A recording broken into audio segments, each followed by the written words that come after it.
Hello बच्चों, let's read the question. The question say that 20 gram of solute X are dissolved in 50 gram of water. 15 gram of solute Y are dissolved in 70 gram of benzene. The molalities of the solute in these two solutions are the same. Hence, the ratio of the molecular weight of the solute X to that of solute Y is.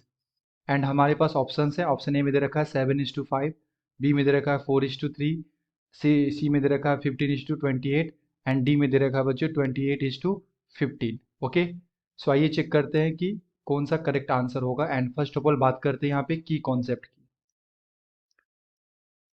की concept. Okay, so basically ये question है बच्चों concentration term से. Concentration terms and इसके अंदर हम लोग मोलैलिटीज check करेंगे. तो हमारे पास एक सॉल्यूट है बच्चों एक्स सॉल्यूट है जिसका हमें वेट दे रखा है. तो इसका वेट को मैं W1 बोलता हूँ और इसका वेट कितना दे रखा है बच्चों 20 ग्राम. एंड जो हमारा सॉल्वेंट है वाटर H2O, इसका वेट दे रखा है बच्चों हमारे पास 50 ग्राम. एंड एक्स के लिए मैं बच्चों यहाँ पे बोलता हूँ जो इसका मॉलिक्यूलर वेट होगा इसको मैं M1 मानता हूँ. तो यहाँ से बच्चों में मैं मोलैलिटी क्या लिख सकता हूँ. मोलैलिटी ये होता है बच्चों number of moles of solute upon weight of solvent in KG.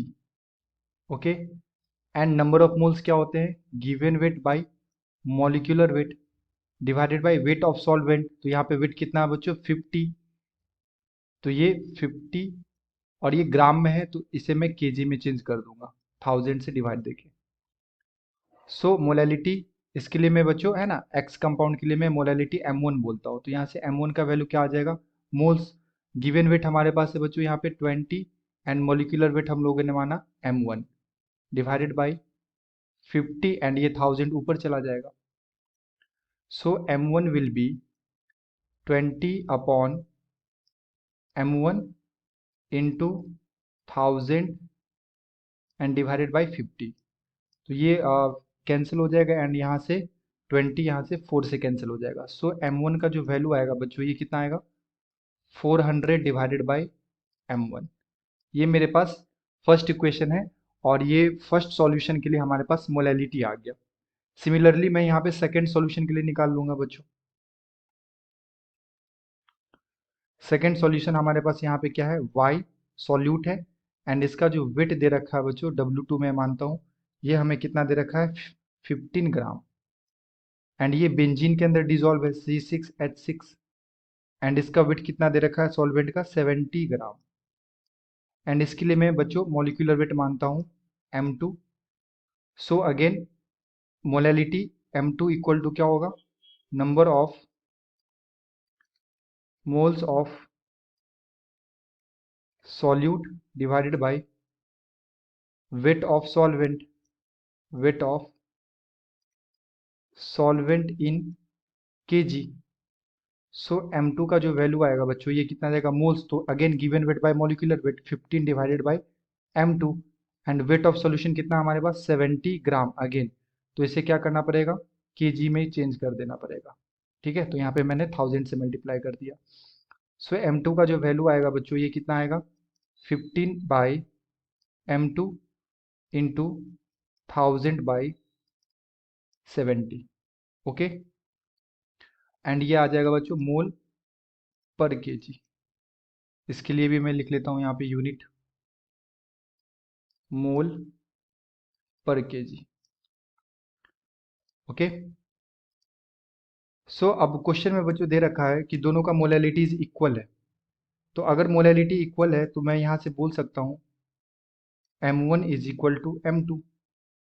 M1 का वैल्यू कितना आया था बच्चों 400 by capital M1 molecular weight of first solute X equal to M2 का वैल्यू यहाँ पे कितना है 1500 डिवाइडेड बाई m2 इंटू 70। सो अगर मैं यहाँ से क्रॉस मल्टीप्लाई करूंगा बच्चों तो यह आ जाएगा 400 into 70 divided by 50 is equal to m1 by m2। So zero से जीरो कैंसिल, जीरो से जीरो कैंसिल, तो ये हमारे पास कितना आ जाएगा बच्चों, 1 सेकेंड, यहाँ पे एक और जीरो होगा। यस, यहाँ पे ट्रिपल जीरो है बच्चों। ठीक है, तो ये हमारे पास आ गया एंड यहाँ पे, हाँ, तो यहाँ पे 1500 होगा, 15,000 सॉरी। तो ये बेसिकली कैंसिल हो जाएगा। तो यहाँ से m1 अपॉन m2 का जो वैल्यू आएगा बच्चों, ये कितना आएगा, 7 इंटू 4 28 डिवाइडेड बाई 15। ओके, सो मैं यहाँ से लिख सकता हूँ m1 इज टू m2 का जो वैल्यू आ रहा है, ये कितना आ रहा है, 28 इज टू 15।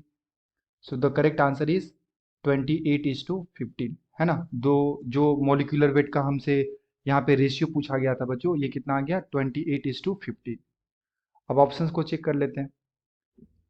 तो यहाँ पे बच्चों ऑप्शन नंबर डी में दे रखा है 28 is to 15। So the correct answer is option number D. Okay, I hope you will be understood it well. Best of luck. Thank you.